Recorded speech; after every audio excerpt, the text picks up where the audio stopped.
So the title of this presentation is One Physician's Response to the Pastoral Directives of Humanae Vitae. July 25th, 1968. I was actually only 24 years old when it came out. I realized I had miscalculated that. However, my birthday's in a couple of weeks, so I was 25 by the time I had a copy of it. I kind of thought the church, I'd been following what the Commission on Birth Control Commission had been saying or doing or whatever. It certainly sounded like they were going to recommend that the church would change their position. I had not, I've never made this entirely clear, but I was not necessarily in that particular position. I just thought that was what was going to happen. So when it came out, I thought to myself, I really should get a copy of it and read it, because I was a lifelong Catholic. I had read other things the church had written, and I liked what I read, and so I thought I should at least give them a chance. This is me when I was a fourth-year medical student. When it came out, I was just beginning my fourth year of medical school at the University of Minnesota. Didn't have a beard, still wore the same glasses, but other than that.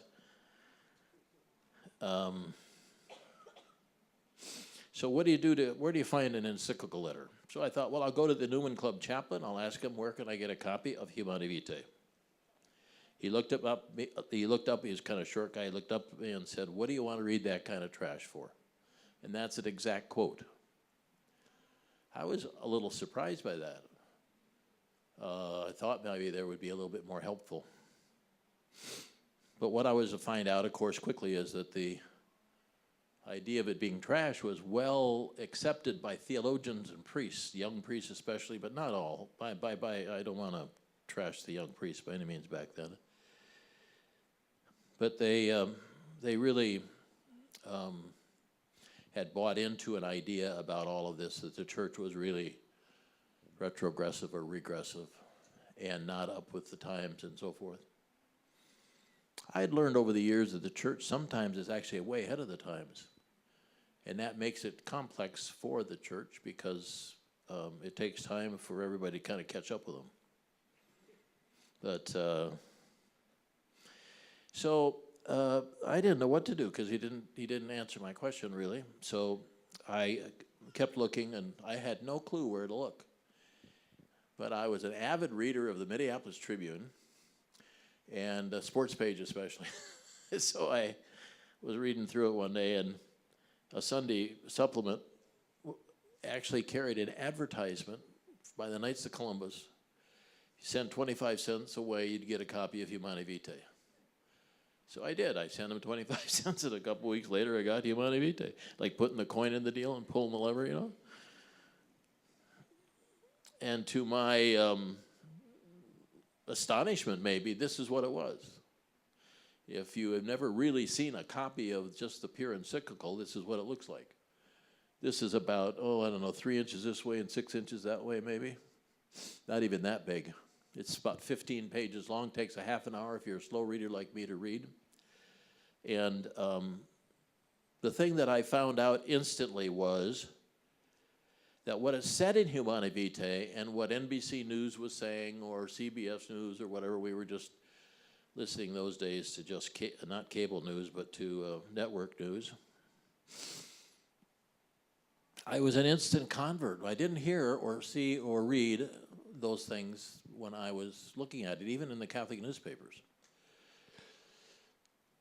So Humanae Vitae, by the time I got through about paragraph 10, 11, 12, something like that, I said to myself, there's really no other way the church can decide this issue, because they had outlined the basic principles of what a sound marriage is and family is and so forth.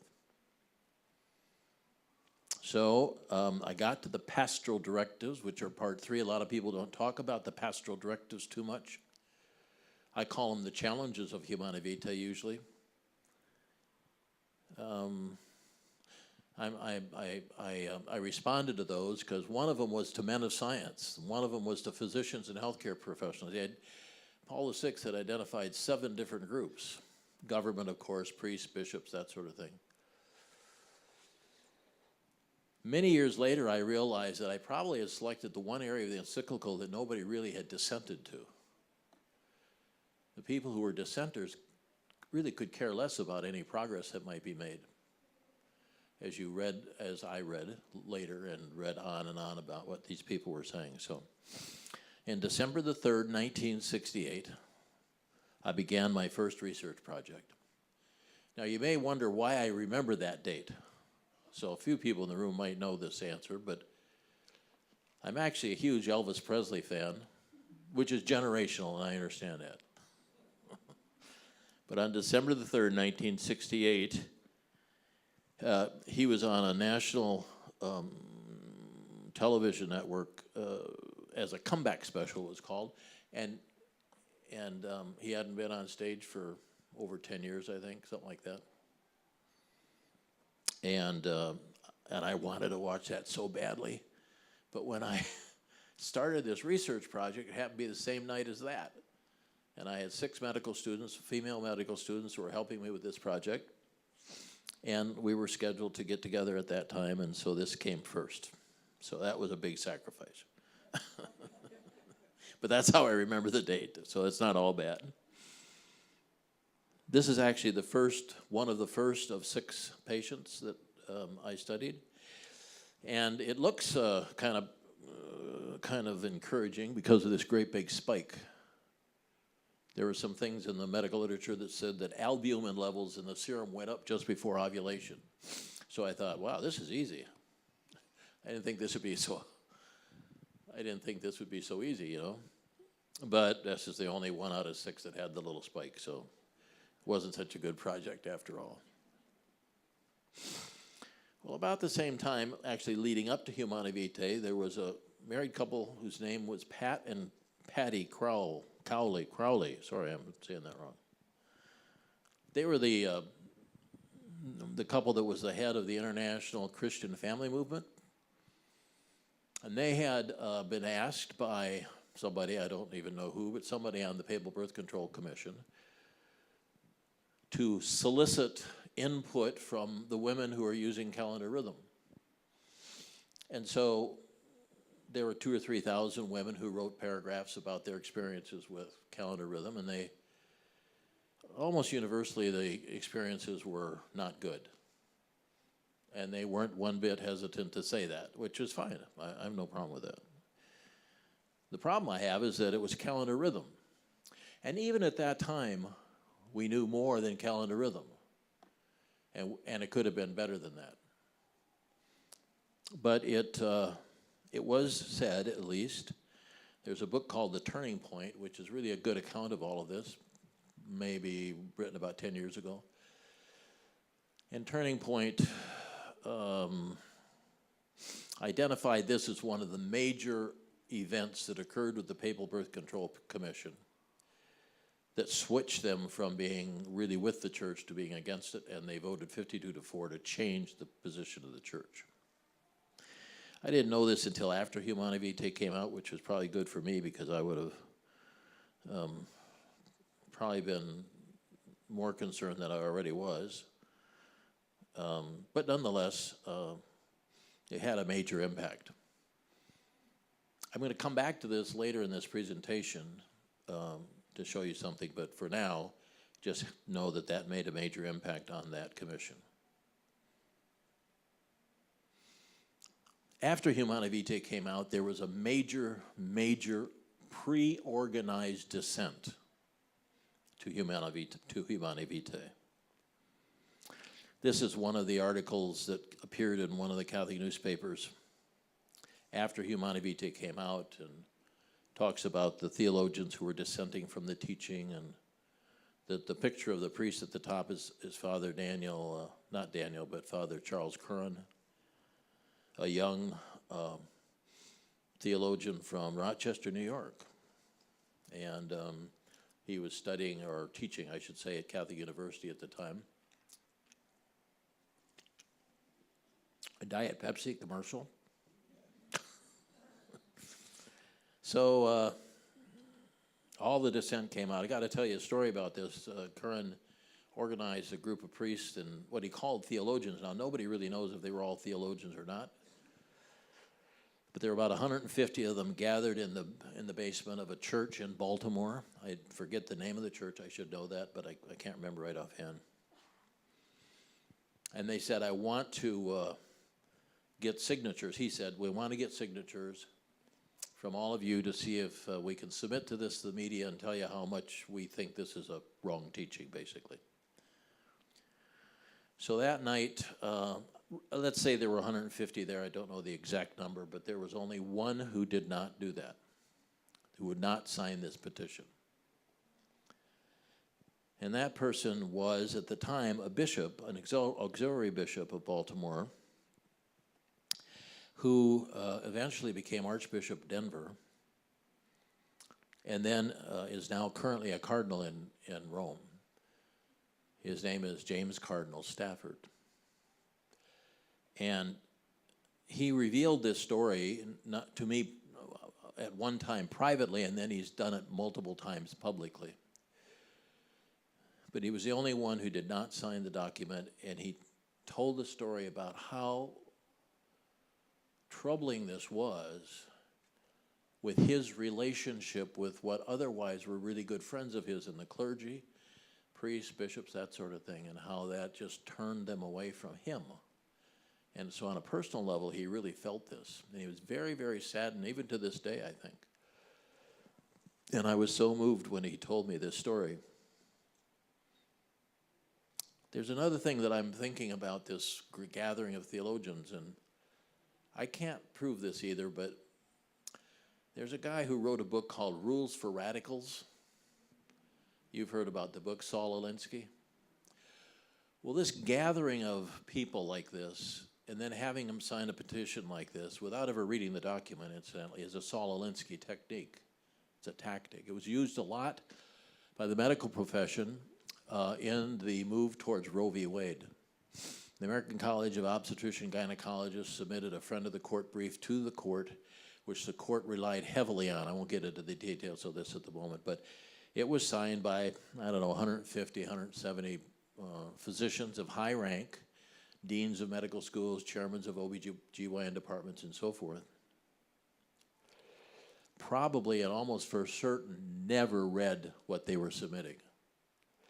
But they used their position to support whatever was there because they trusted the people who wrote it, which was a big mistake because there were a lot of false innuendos, not just innuendos, but false presentation of science in that document. But it was one of the major things that led to Roe v. Wade. And I've often thought that that was a Saul Alinsky technique as well. But I only mention this, not because I have proof positive of this, but I've read the Rules for Radical, which incidentally was dedicated to Lucifer. And I know that there's a lot of people out there who are advocates of this type of change, working within a system rather than forcing it from the outside and changing it from with tactics like this, from within, with tactics like this. And we're not used to that, or at least we weren't in the United States for a long time. We still, I don't think, are very used to it, but we better probably start getting used to it because it is a tactic that you'll see more and more as time goes on. You got to be very, very skeptical of some of these. You have to really look into it more deeply.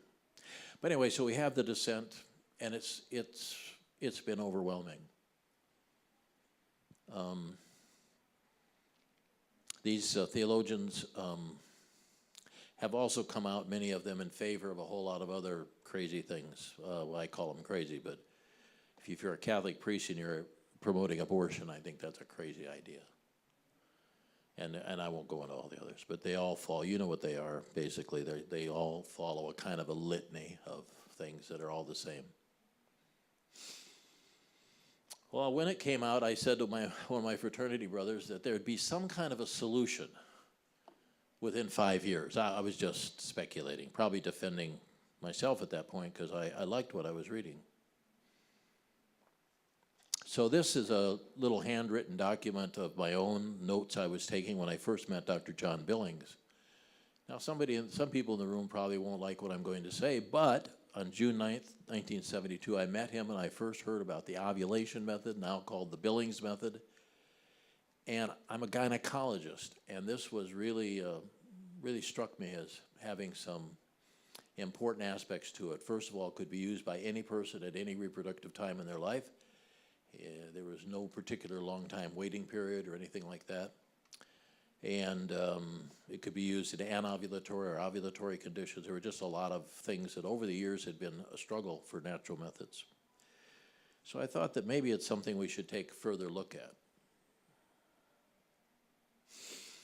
So between 1972 and 1976, when we began our formal research program, we went to Melbourne, Australia in 1975, we, meaning my wife and I, and my youngest son at the time, Paul, who's now my oldest son. And, but he was just a baby at the time. We went to Melbourne, and this is a picture with me and Lynn Billings, and we spent 3 days with them trying to collect as much information about this new method as possible. And I thought that perhaps we could verify some of what they were talking about, or at least it would be worth that effort, because, you know, with anything new, people begin to question it and wonder whether it's valid or good or whatever. So that's kind of where we started. We decided that we were going to evaluate the Billings method independently and see if we could validate the things that they were claiming and saying. So in the process of that, we established, well, before I get into doing that, I gotta tell you a couple other things. We meaning my wife and I, had our grounding in the pro-life movement. This happens to be what we called a life-in at the White House that we did. I remember driving from my residency at the Mayo Clinic down to Chicago one time to pick at the American College of OB/GYN meeting, the national meeting of the American College of OB/GYN. Here we were picketing the White House. We held the first National Rally for Human Life at the Lincoln Memorial in 1972, before Roe v. Wade. We got really, really involved, and it was good. It was really helpful, and in fact, I met Sue in this movement. She met me in this movement, and that has been a godsend for us because we both share these values so deeply. Then we started looking eventually for starting this research center. I was at St. Louis University School of Medicine, and I was given an opportunity to set up a natural family planning research center. So I needed some people to help, and I started looking around, and this is a picture of Anne Preble. Anne was a nurse. She very interested in natural methods, very pro-life, and I asked her if she would be willing to work in this program with me, and she said yes. Dyanne Daly is a registered nurse too. You know her probably. She's a nurse, and she was also very pro-life, and she was asked to join the team. And of course, my wife Sue, and that's Paul. Yeah. So equal rights for the unborn. Well, he's born now. We're not sure about equal rights for the born yet, but no, I'm just teasing, just teasing. He's not in the room, so I can say that.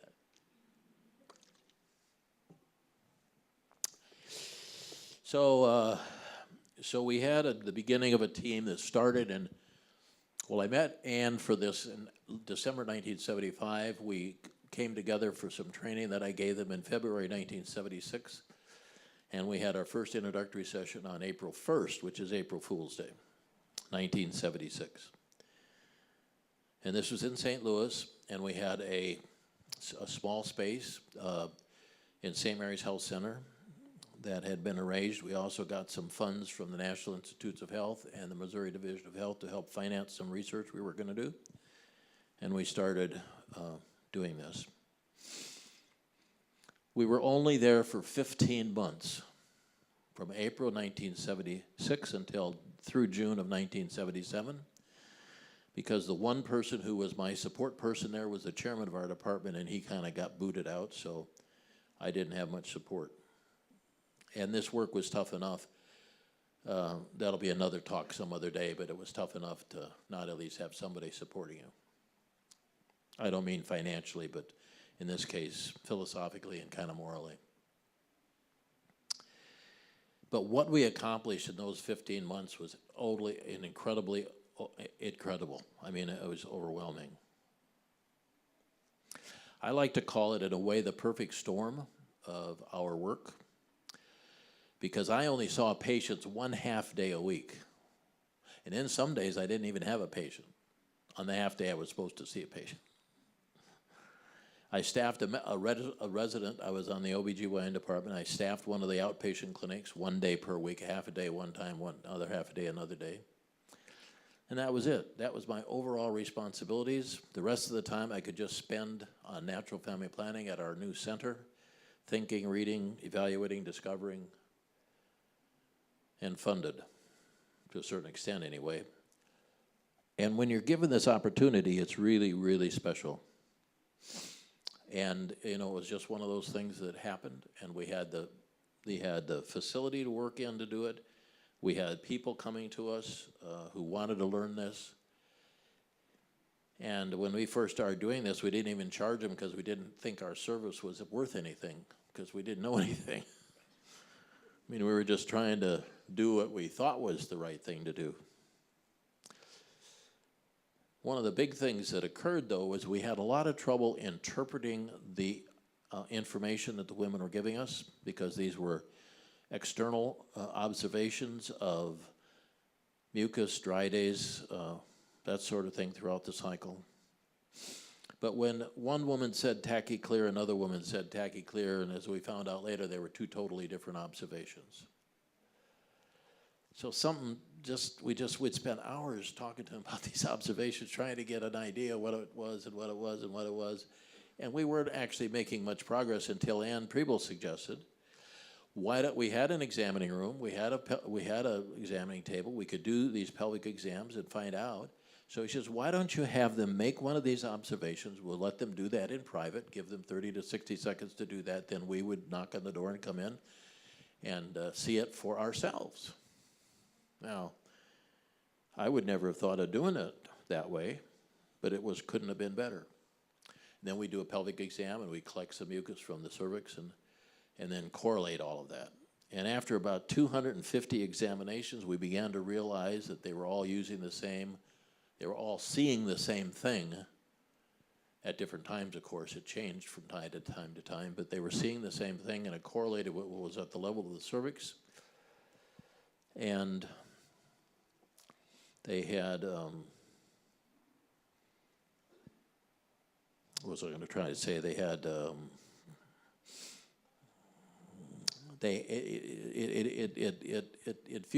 infused within us the idea that maybe there was a universal language that could be applied to this, and that it could take a subjective system and make it an objective one, and that would change the whole direction of this.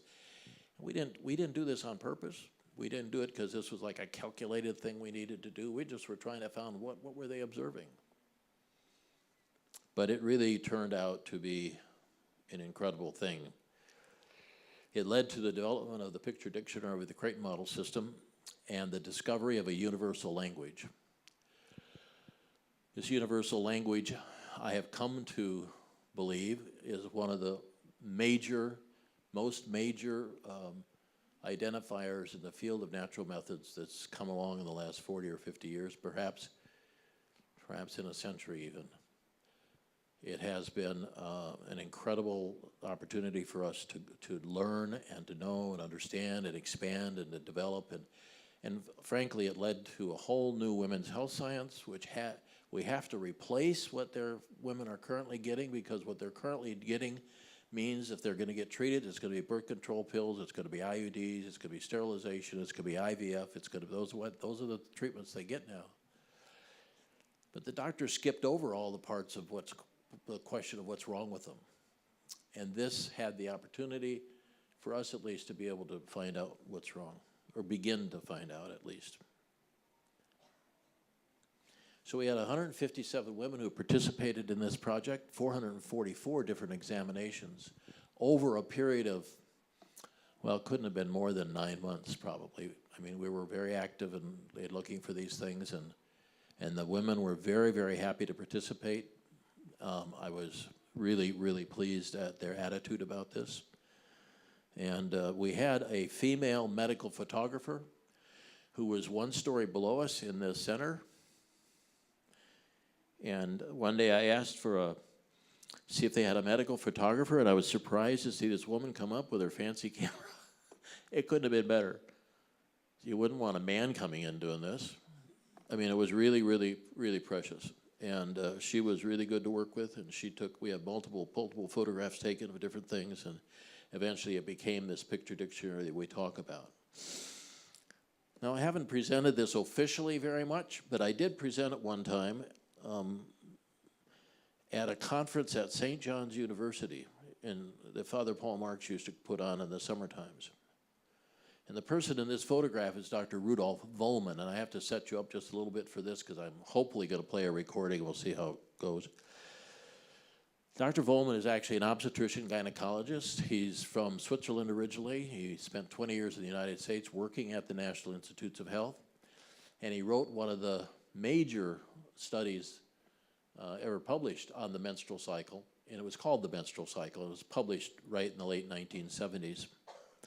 And he was invited to some of these summer workshops, and we went regularly because we wanted to learn what was being taught there.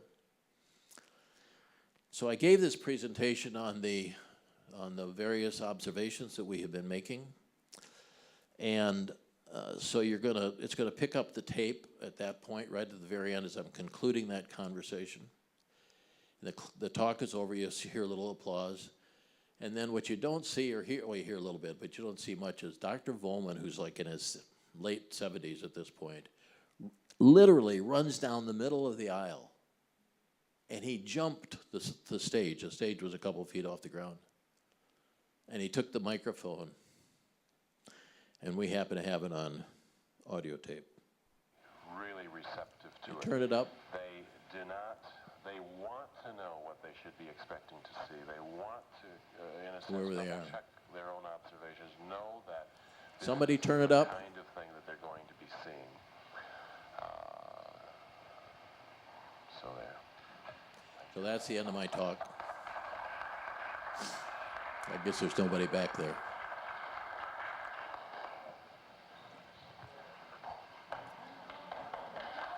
They're applauding him coming down, jumping the stage. Dear friends, I hope you do have realized what you just went through.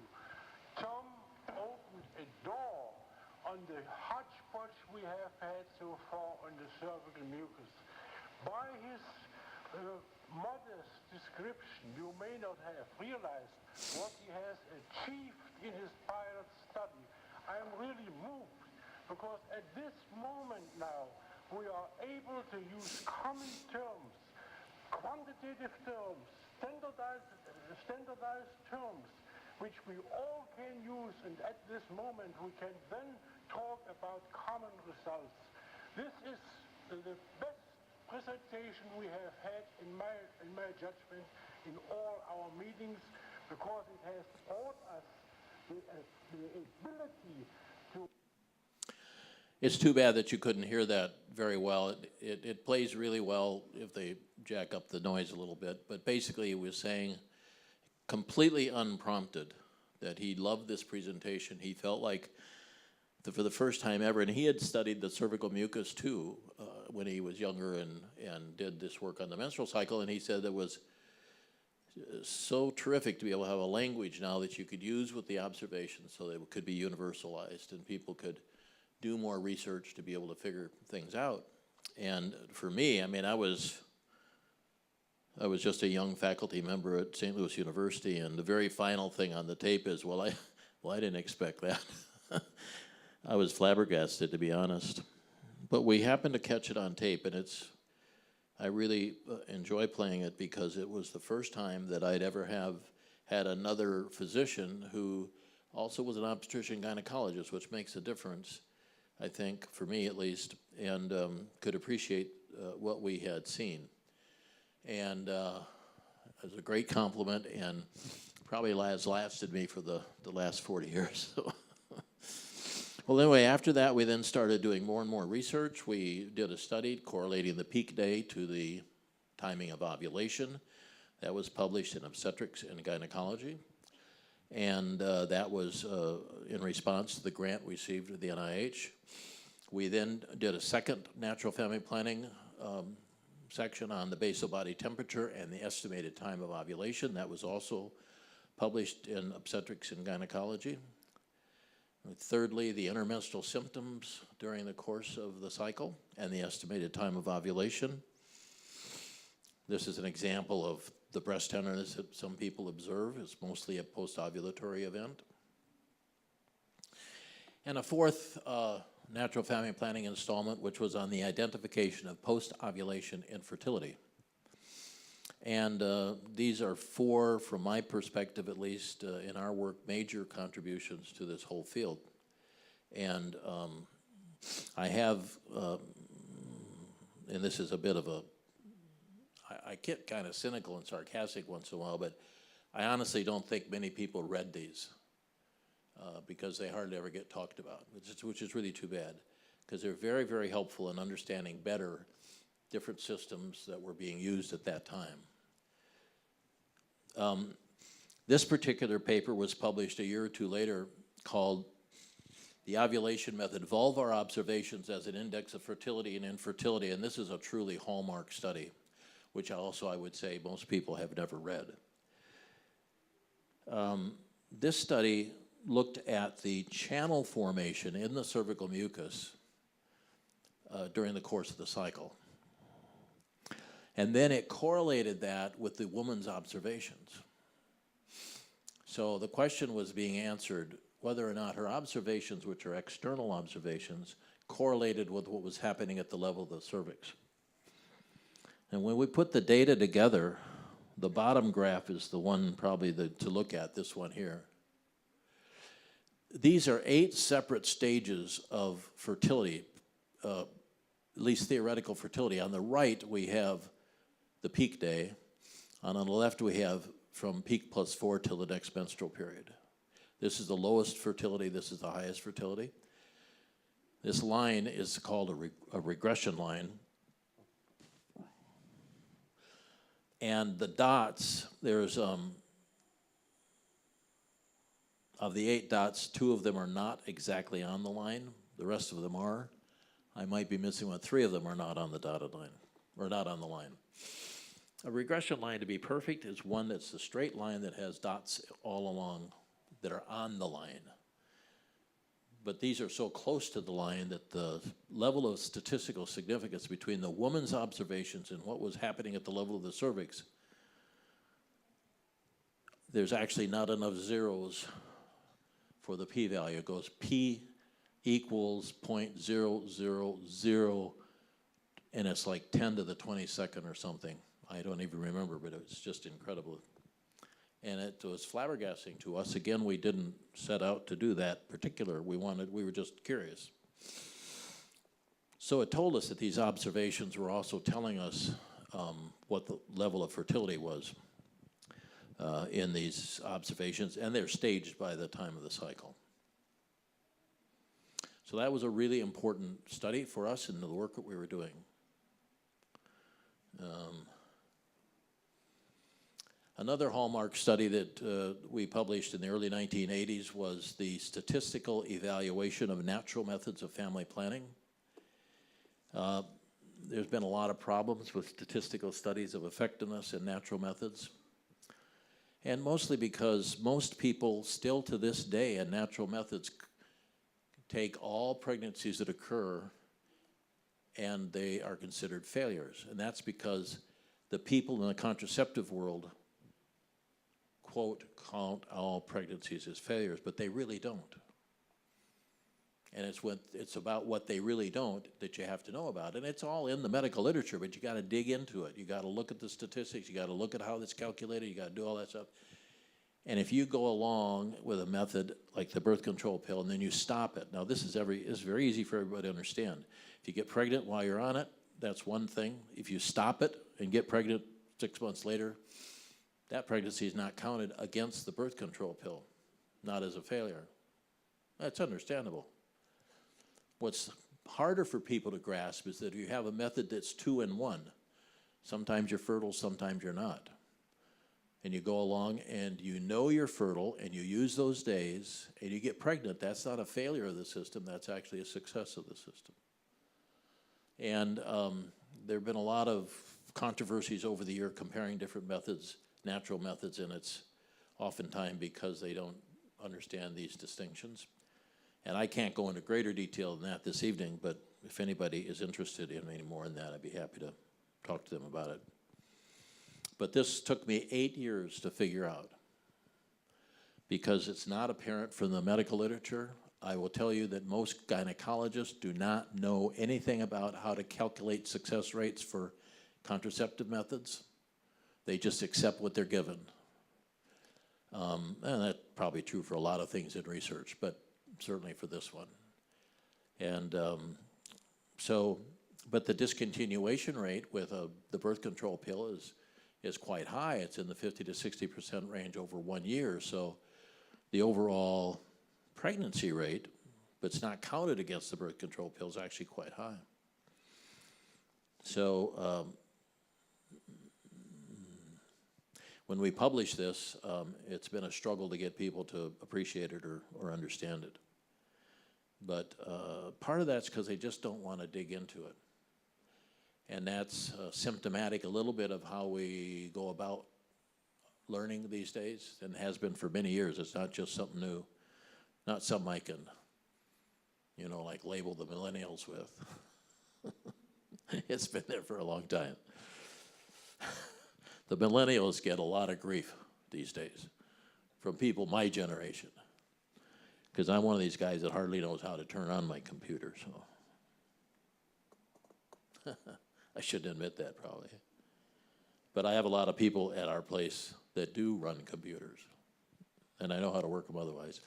Okay, so this is the beginning of that paper. It doesn't go any further than that. Well, after that 15-month period, we'd been in St. Louis about 3 years. We moved to Creighton University School of Medicine, and we established a new center called the Creighton University Natural Family Planning Education and Research Center. That was in July 1980. No, 77. July 1977. And we had a little more room, but not a whole lot, about 1,000 square feet of space. This particular office had, there's one of the people who works in it. Oh, I don't have the other pictures. In this same picture, there's another person. There's another person at this desk here. And then there's a desk behind it, which had another person. I think there were 3 or 4 people in this office, not counting me at the time. And this was my office when I was at Creighton. Kind of looks like my office at the Politics Institute. You'll see a few pictures of that coming up. They used to say, it's okay to have a messy office because I'm sure you know where everything is. There was a time when I knew everything was. Not anymore. I can't find anything anymore. So in 1978, we started training teachers. We introduced a whole new concept of teacher training, which was based on an allied health model of education. The type of model of education you get when you're a medical technologist, or you're an ultrasonographer, or you're a cytologist, or you're a whole group of people who work in the healthcare professions. It had 2 education phases. It had 2 supervised practica where they were teaching at home, not just all by long distance. We developed long distance tools, and we had an on-site visit during after the second education phase. So one of our faculty would actually go to their place, watch them teach. Watch them do an introductory presentation, review their charts, review where they're working. It was pretty interesting and very, very fun to do, actually. And we still do that to this day. But at the end of our second class, about one of the students, or several of the students, were asking us, can we train teachers now? Because they had gone through a year of training. And we had never asked anybody ask us to do that. And we had been doing this now for a while, and we realized that training teachers requires a whole different level of skill set. And we said, no, you can't train teachers. We weren't training you to do that. but if you're interested, we'll work on it. And so we did. So we came together actually in April 1980. We spent 4 solid days in St. Louis, and by us, I mean the 4 of us, Sue, Dyanne, Ann, and myself. And using great big sheets of paper that we could write on, we developed what was called the Creighton Model for the Development of Natural Family Planning Education and Research. Holy moly, programs. So the Creighton Model is really an integrated educational system. It's not, technically speaking, a method. The Creighton Model fertility care system is a method, but the Creighton Model itself is an integrated educational system where you've got the clients, you've got the teachers, you've got the medical professionals. They're all speaking the same language. The whole thing is integrated. It's actually a remarkable contribution, and one which at times gets kind of confused because people don't always understand it, but it's okay. Once you start working with it, it really works well. And it's because of that that we have developed NaProTECHNOLOGY, which I'll mention here in a moment. So it's a model of integrated education. Everybody's speaking the same language. It all goes back to that universal language. And we have a follow-up form, which this is just 1 page in it, but it's I heard somebody say one time, it's kind of like a pilot's checklist. Make sure you're checking everything.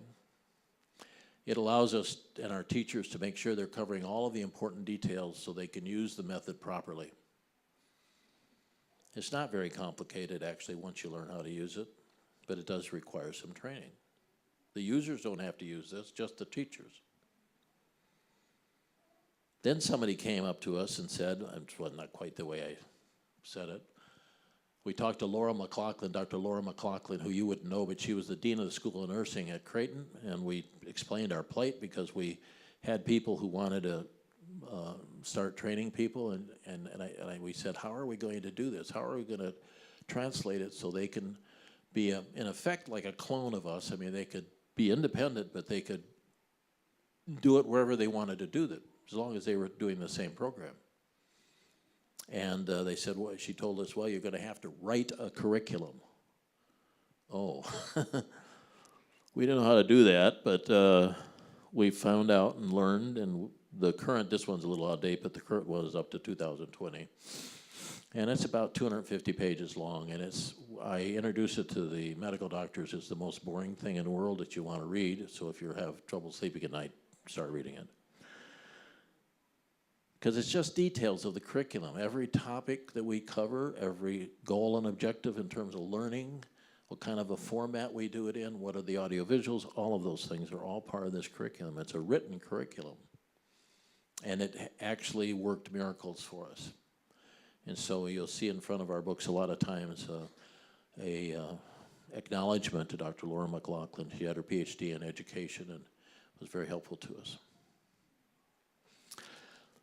Well, Pope Paul VI was still alive when we started these education programs, or at least close to it. He did die on August the 6th, 1978. Sue and I went to a late mass that day, and on that day, on the way home, we looked at each other and said, we need to start the Pope Paul VI Institute for the study of human reproduction, dedicated to the men of science and physicians and healthcare professionals as he wanted. I get really emotional about this stuff because I never really thought I'd ever be doing anything like this. But I've always followed my heart and my instincts, and in this case, Humanae Vitae.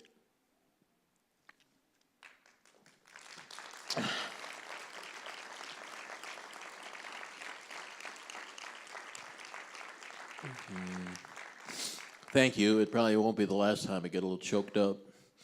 I'm known for that, but anyway. So on January 1985, it was 20 or 30 degrees below zero. We broke ground for the Pope Paul VI Institute. Now, the interesting thing, you can sort of see a demarcation line about here. That's because this is frozen tundra. They brought this dirt in the morning of, and it was, so we had something we could break ground with. Kind of interesting. We have, this is Archbishop Sheehan on the right, myself, and then the guy on the left is Lieutenant Governor McKinley. He was the Lieutenant Governor of the state of Nebraska at the time. And then it started to grow and develop. And, oh, this is my daughter, Teresa. I don't know, she's looking like she's playing Star Wars or something. But a little more about Teresa later. Here we're moving out of Creighton, September 1985, and moving into the new facility, which we were really excited by. About 17,000 square feet of space from 1,000 square feet of space. My program chairman, my chairman of my department in obstetrics and gynecology at Creighton, when I told him about it, said, and this is an exact quote, "That'll be a big failure." Fortunately, I talked to the dean of the medical school the day before, and he said, "Oh, it'll be a big success." So, what the heck, 50-50? That's not so bad. You do need to have a great sense of humor in this work, incidentally. It helps everything. We invited the Billings to come for our opening ceremony, and here I'm giving them the Pope Paul VI Institute Award. They were the first recipients of that award. Since then, Mother Teresa's been a recipient. Several cardinals who've been very helpful to us over the years have been part of that, and we have quite a list of people that have received this award. The Pope Paul VI Institute allowed us to begin to start doing research in ways that we weren't really able to do so much in the past, because everything was under our own administrative control. That made a big difference. Oh, Lord. She says I got 10 minutes. Okay. Here we are publishing a paper on the empty follicle syndrome. We've actually studied more episodes of spontaneous ovulation by ultrasound than any place in the world, with 3,000 cycles now. We're over that. We've identified a classification for different types of ovulation defects, which are common in infertility and in recurrent miscarriages.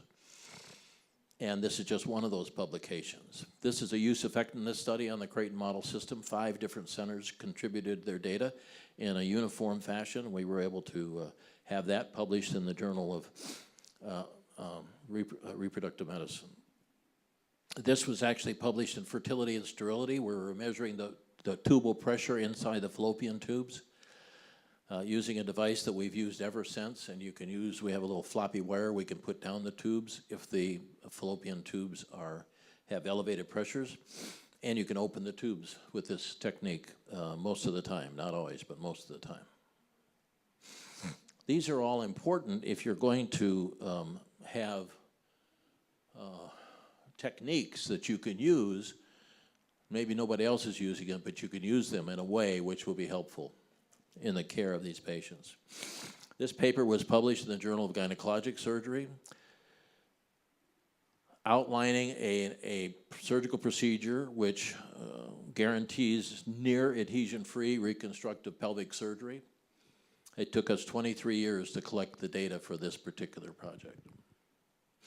We now have, there's 3 separate episodes in this that I'm not showing you, but we now have another series of data. It will describe a new surgical procedure called Plasti. And if you go on our website, popepaul6.com, there's actually a little PowerPoint presentation that takes you through the whole process of what Plasti is. And you can now have surgical correction of your endometriosis, your pelvic adhesions, polycystic ovaries, whatever it might be, with a very low risk of getting scar tissue or adhesions, which is one of the things, if you're going to do this type of surgery, you got to do it in a way where they don't get a lot of scar tissue. So this is the medical applications of natural family planning, the first time that we ever introduced the term NaProTECHNOLOGY. 1991 this book was published. So NaProTECHNOLOGY is not entirely new. This particular article was published in the Archives of Perinatal Medicine, of all places, the New Women's Health Science of NaProTECHNOLOGY, 2011. And then in the early 2000s, I took the opportunity to recognize the 3 women who've been working with me, Ann Preble, Dyanne Daly, and Sue Hilgers, as officially co-developers of the Creighton model fertility care system. Now they call themselves the female co-developers, for short. Well, I don't belong there, so I'm okay. And then here we were, 93, we were in Rome for their 25th anniversary of Humanae Vitae, and they say if you throw the coin in the fountain, that you'll get back to Rome, so that's what we did. And they all wanted their picture taken with the Swiss Guards, so we had that done. They're kind of cool, actually. Then in the late 70s, this is not 70s, I'm sorry, 90s, this is 1998. We began to, we'd be finishing a project really in which we started because we wanted to reposition ourselves within the overall marketplace. We were having trouble when we used the term natural family planning because everybody in the world has a negative view of natural family planning, almost. And frankly, it was hard for us to continue along those lines. We just didn't want to do that. And furthermore, we were having so much broadening of what we were doing that it didn't quite fit completely, although natural methods of family planning is certainly very much part of what we do. So we hunted out a guy named Jack Trout, who was the leading marketing person who developed the position of called repositioning, or repositioning yourself in the marketplace, basically.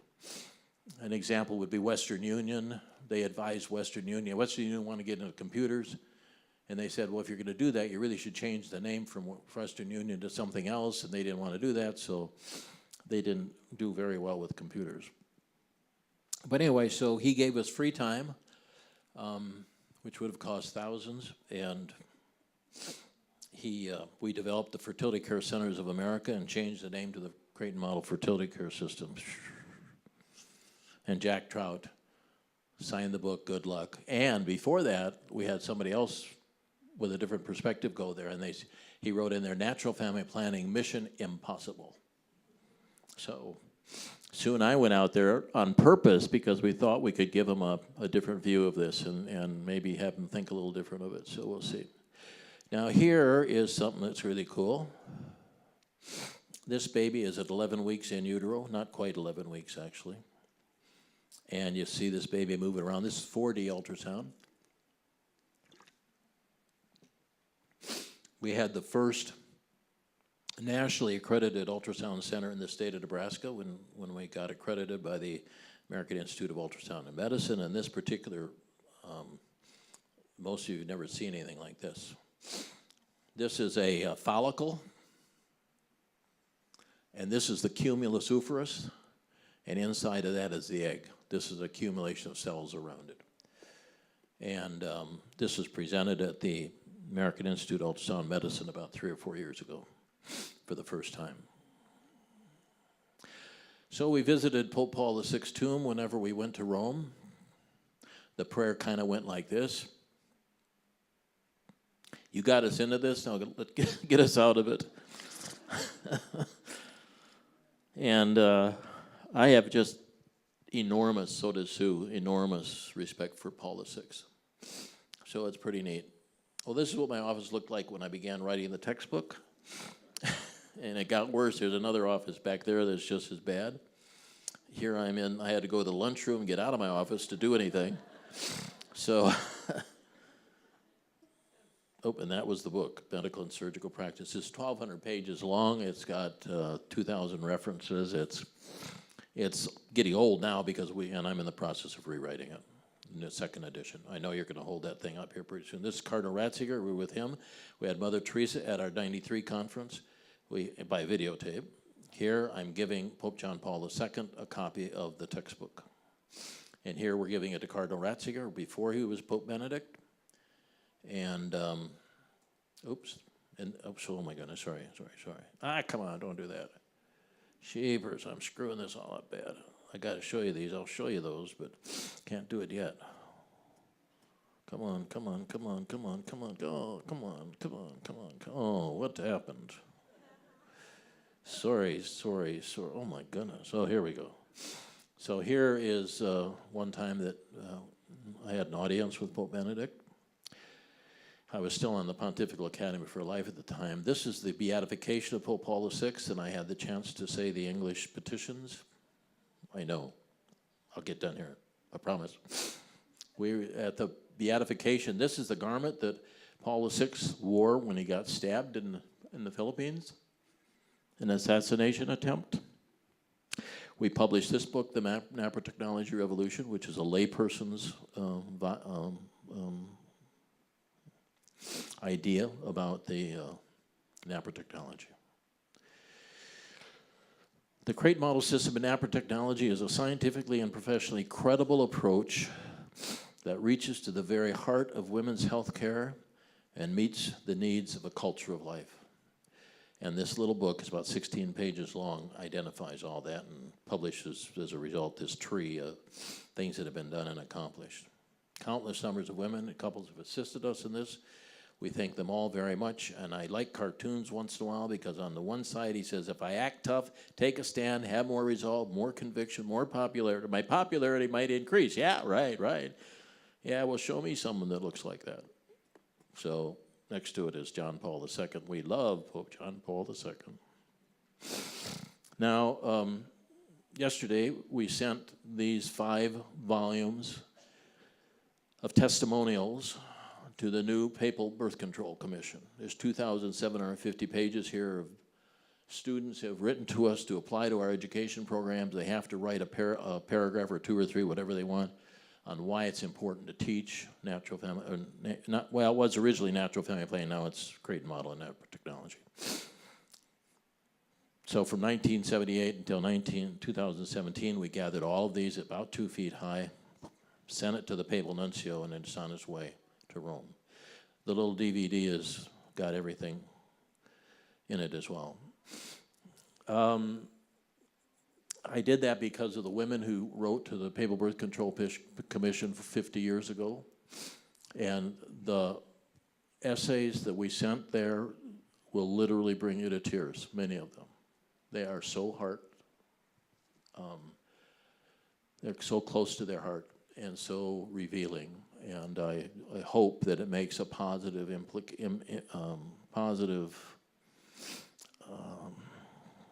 connection to these people.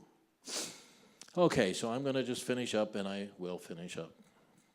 Excellence can be attained if you care more than other people think is wise, risk more than others think it is safe, dream more than others think is practical, and expect more than others think is possible. And this is our family, and they all have their faith, and they just blow my mind. I got 3 lawyers in there, I got 2 doctors, I got 1 perfusionist, and that's already 6. Steve is a lawyer and a doctor. Steve and Teresa are both NaProTECHNOLOGY surgeons. Paul is...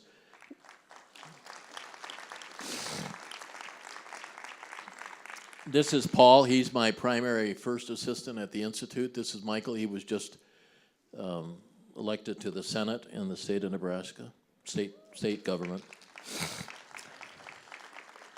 And the guy on the far right is my youngest son, and he just started about 2 years ago as a perfusionist, which is the guy who runs the heart-lung machine for the cardiac surgeons.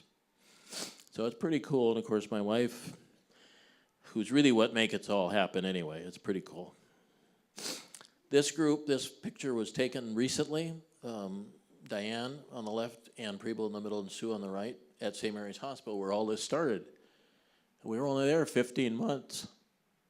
We had a place to work. And I just want to say that these 3 women are the hardest working, most committed people that it has been my honor to work with over 40 years. And I just want everybody to know that. They've been absolutely fantastic. Unfortunately, Anne died last fall after a long siege with ovarian cancer. Now, this one won't take long. This is the future of the Pope Paul VI Institute. I know you were asking. Well, before long, it's going to be called the St. Pope Paul VI Institute because the canonization comes in October. And we've used the term the National Center for Women's Health. Now it'll be called the National Center for Procreative Health. Oops, darn it. In the meantime, we've purchased 5 acres of land, which is actually called Lovleen Acres, because our building is just so jammed we have no more room for it. When you drive into this new facility, this is what it'll look like. And this is what it'll look up and get a little bit closer. A place for hope and healing. This is the main entry into it. On the main wall in our opening room, it's 2 stories tall, it'll say the Pope Paul VI Institute in Omaha gives me great hope for the future. St. John Paul II. And he actually said that to our Archbishop, and he brought it back to us and said we can put that there. This is a sculpture of, it's not finished, of course, but it's Christ with the woman who's seeking treatment for 12 years of bleeding and has been to multiple doctors without success. It describes our patients we see every day, just about. And it'll be off into the corner someplace like that. This is what it looks like. This is actually a hospital. It's a 10-bed hospital. And then the rest of the outpatient services are on the first floor. The nonprofit education and research centers are on the second floor. There's a chapel right here. There's, of course, you have to have a billing office, and we have a fertility care center and ultrasound center and so forth. So, but it's actually a hospital. We'll be able to keep people overnight and do all of our robotic surgeries and things of that kind. And this is our hospital with trees. So, thank you.